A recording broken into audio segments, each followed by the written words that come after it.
Hey guys, my name is Lokesh from City 1016, and right now I'm in conversation with the star cast and the maker of this web series from Pakistan, original web series from Pakistan that has taken the entire world by storm. What a fantastic web series! Joining me are the four churels from the show, which definitely I mean it as a compliment. I have Sarwat, I have Yasra, Nimra, and Meherbano, and I have the mother churel of the show, as Sarwat likes to call us Asim, the maker of Churels. Welcome to City 1016, guys.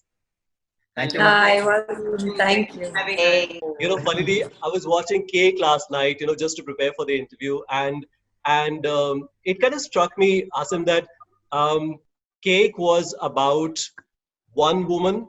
Somehow I feel like Churels is taking it to the next level, bringing more layers and more classes, and representing a Pakistani woman not only as a daughter but also as a mother, as a business person, as a killer, as a boxer. Do you also see Churels as an extension or an expansive version of your first film, Cake? I've, to be honest, never thought of it like that, but it could be. Obviously, I've written both and I've directed both, so it'll be silly of me to think that there is no connection between the two or that the one doesn't build on the other. Was there a conscious decision to build on one to make the other? Not really. But of course, you do. There are similarities in Cake. We deal with a nuclear family, a family that you're born into, family that you're connected with through blood. Churels takes that a step forward, and it's about sisterhood. It's about a family that you create, not the family that you were born into. So I think it does, and it becomes an extended family rather than just a nuclear family. And it, as you say rightly, that it allows for more classes and more disparities and more conversations to happen. So yeah, but I think probably aesthetically or where my mind sits, I think there is probably a connection between the two. Nimra, I want to come to you. Your steely stares in the show have been extremely monumental, to say it in just one line. Um, it's a different character. It's very away from who you are as a person in real life. What was the brief from Asim? One, and secondly, what are the things that you dig into to play such a feisty character? Well, I think the brief that kept coming back to us when we were doing Batul was to make her human, to not have her too serious, to not have her too I would say strong and silent and boring. So I think we try to articulate a lot of things into her personality to make her more interesting, which is why then maybe some things work because they're not coming out of a vacuum. So it's easy enough to kind of just stare meaningfully into the distance. We all do it. On camera it's like one of the sort of easy things to do. So I don't know, I think it takes on more meaning because of who she is, what her personality is like. So I think we tried to not make her boring. I think that was it. Again and again, that's what we kept coming back to. And I don't know what I've sort of channeled. I feel like as a character, Batul's given me so much more than I've sort of contributed, because it was really, I had her down to, we'd worked on her for a long time, and I had all the finer details, and then they all kept coming, new things kept coming as we started to shoot as well.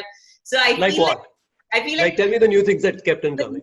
That kept coming. I don't know, in some scenes, like I would do something that I had done in previous scenes, and then we'd look at the situation and we'd think, maybe she could do this, and we tried to incorporate them. So it was really it was really fun. It was really a fun shoot for me. No, it definitely comes across. So Definitely yeah. comes across. I want to ask this question to actually all four of you, Yasra, Nimra, Bano, and Sarvat. I'm a feminist myself, and I completely don't subscribe to the whole idea of having a male gaze on a woman's story or a woman's gaze on a male story. Yet, I want to ask you, when a man is writing a story for women, what are the pros and cons? Tell me one pro and one con. What is a good thing and what is a bad thing? Okay, so the good thing is that finally a man is understanding women, which is a rare commodity. And I think the bad thing is not a lot of women are comfortable with the fact that a man is understanding women because we're not used to it. So I think it comes as a shock to them. Asim writing this for me as an actor, it मेरे लिए बहुत बड़ा plus point था कि he did understand everything, a lot of things better than a lot of women as well, female writers too. But then at the same time, he was open to the fact that these women who are playing these characters are actually women. So ये नहीं हो जाता था कि like no, I know, because he understood the fact that they're actually biologically women, na?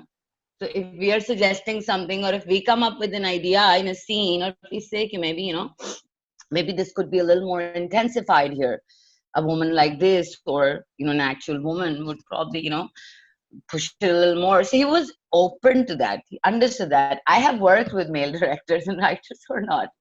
So for me, that was very refreshing. A man even attempted to write a story that has so many women incorporated into it. And, it's just the courage. I think no man has tried this in so long. And I feel like there are no women writing stories like these either at the moment in our part of the world. But I think if there's a con, then that would have to be none for me, but a lot of cons for people watching, because I don't think it's sitting well with women who think that, a woman's story should be told by a woman. But there is no woman telling the story, so we just have to stick to Asim for the moment. No, so I'll bring Asim in at this point. Asim, I know I was reading a few interviews of yours before getting into this interview. There were a bunch of assistant writers who were working with you on the script, and you would bounce ideas off them, right?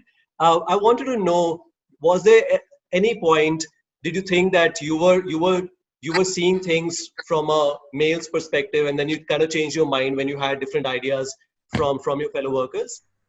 No, so just a minor correction there. They were not actually writing; they were consultants. So Okay. we would have big sessions where they would give me ideas, but the actual Right. writing would be me, and then I would go back to them and say, "Hey, I've made these changes." But there wasn't a whole lot, and that was a little scary, because a part of me almost wished that I would have felt in a safer zone had a lot of comments come in that I was like, "Acha, maine ye galtiyan ki hain, main inko sort out kar deta hu." Magar when they were mostly okay with everything, small changes would happen on dialogues, etc., but never on the bigger picture of what I was telling. Okay, that brings me to the next question, Asim. This is quite a mammoth task. I mean, your first film was a feature film, and now you're making a web series spanning over 10 episodes. Each episode, 55 minutes. More than 100 locations, if I'm not mistaken? Yeah. Yeah, I mean, that's a daunting task, from every angle, from writing, shooting, editing. Did you ever feel like, what have I signed up for? Oh, all the time. All the time during shoot and even writing. But more than what have I signed up for, it was like, this is it. I don't know if I will survive this. I do not know if I will get another opportunity like this. I do not know if there will ever be another project like Churels.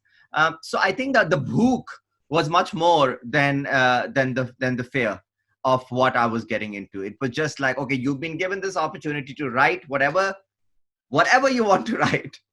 And no one is questioning it, and make it exactly the way you want to. I don't see that happening regularly. I don't know if it'll ever happen again for me. So I think that excitement kind of outweighed.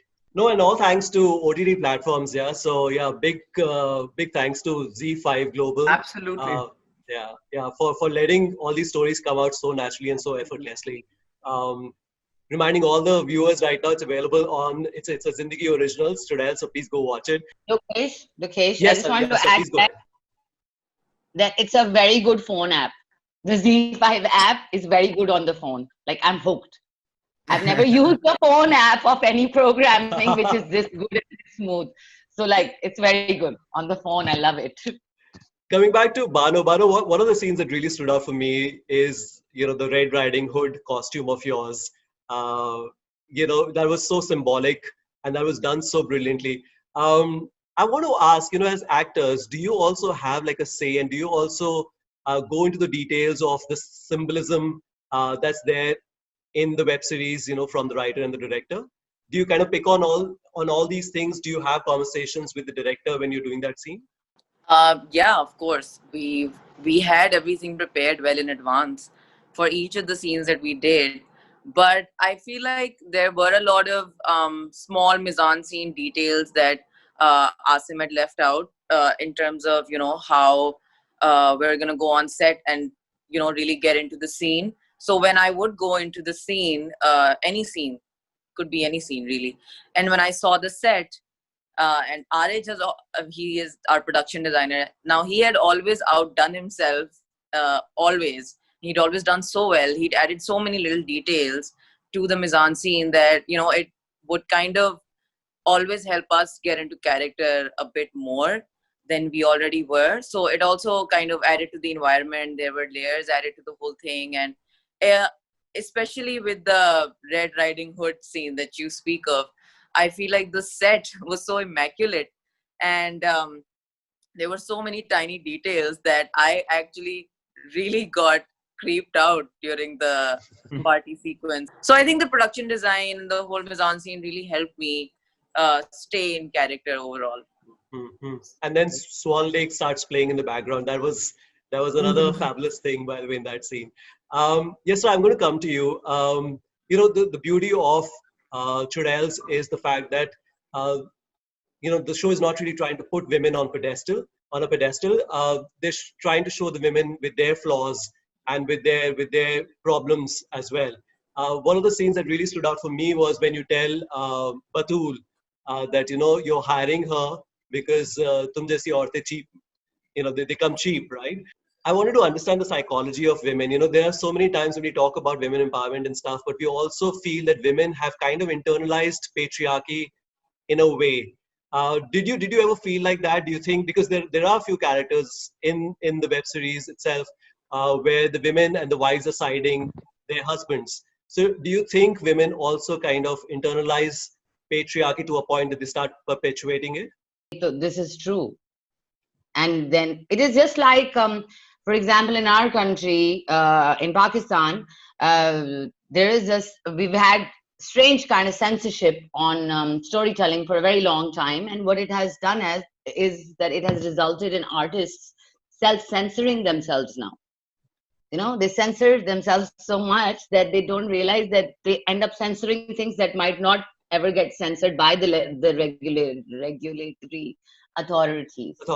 So similarly, when you are actually like the alleged victim of a certain system, or an actual victim, for over a long period of time, you don't realize that you start becoming like the oppressor. So that is very, very true. I agree with it. And in our in the society that the story is coming from, or this bunch of stories that Churels is coming from, this is a prevalent problem. And mostly the cruelty of the patriarchal system is in domestic scenario is executed by the women. Sarwat, would you like to add to that, because your character is also presented as this beautiful, privileged character in that space? What are your thoughts on it? I feel the beauty of Asim's characters are they're very real, and yes, they represent what's happening around us. But at the same time, you'll see Sarah.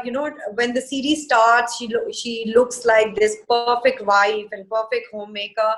But then when you go back into the flashback, exactly what you're saying, that in the flashback, she's trying to save her husband. Although she does have an inkling that he must have done something wrong, but she's not very sure. But she's gonna go out there to shun all these women who are attacking her husband.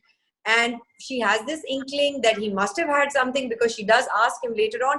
But at the same time, she's going with the flow. She doesn't want to reveal anything. She doesn't want her husband to come on a pedestal or under the fire. So she is going on, and she's sort of stepping on top of people who are questioning those patriarchal movements or patriarchal aspects that he's sort of portraying by his character. So yes, women do that. And, a lot of this, just because of the reaction that we are getting also, some of the reaction that women are coming up with, that just goes to show that they are very comfortable in this patriarchal society, and it doesn't bother them. So if it doesn't bother them, they think that nobody should be bothered with it. So I think that is around us, and it's a very honest thing. Asim did it very honestly, and he's showing that, no person is black and white. It's all gray also, and it's colored, and sometimes it's transparent, and sometimes it's not. So that's what my opinion. I think that's another similarity when you were talking about Cake and Churels. I think I did something similar in Cake, where you get to 2/3 of the film and you're suddenly loving this family, and you were like, oh my God, what an awful family. What did they do to Romeo? And I feel like I put that in for most of these characters throughout. You get to episode 4 and you're like, okay, you're feeling for Batul. By the end of the episode, many people are going to be like, what the hell did she do? Did she actually cause whatever happened to happen? You meet Sarah in episode 5 on the flashback. You're like, oh my God, what an awful human being. But those inconsistencies in character are the most exciting thing to me about character. I do not subscribe to this idea of a character has to behave consistently and accurately throughout the course of the arc. I mean, that's not what human behavior is. We are inconsistent all the time. I have seen people like that. And frankly, what do I have to base these characters on? The interactions, the dialogues, everything is based on observations. Of course, I read and I watch, but they're based on not real life examples, but they're based on real life situations and what I've learned about human beings over the course of my life. And, the primary thing that defines them is their inconsistency. True. Every time there's a female centric narrative, we tend to kind of color our women as holier than thou kind of characters, so that we can get some kind of sympathies for them. But I think the beauty of Churels is the fact that they are bad women with their flaws, and with their idiosyncrasies, and then coming across as completely human beings. Guys, I can really go on and on about how much I really loved the show.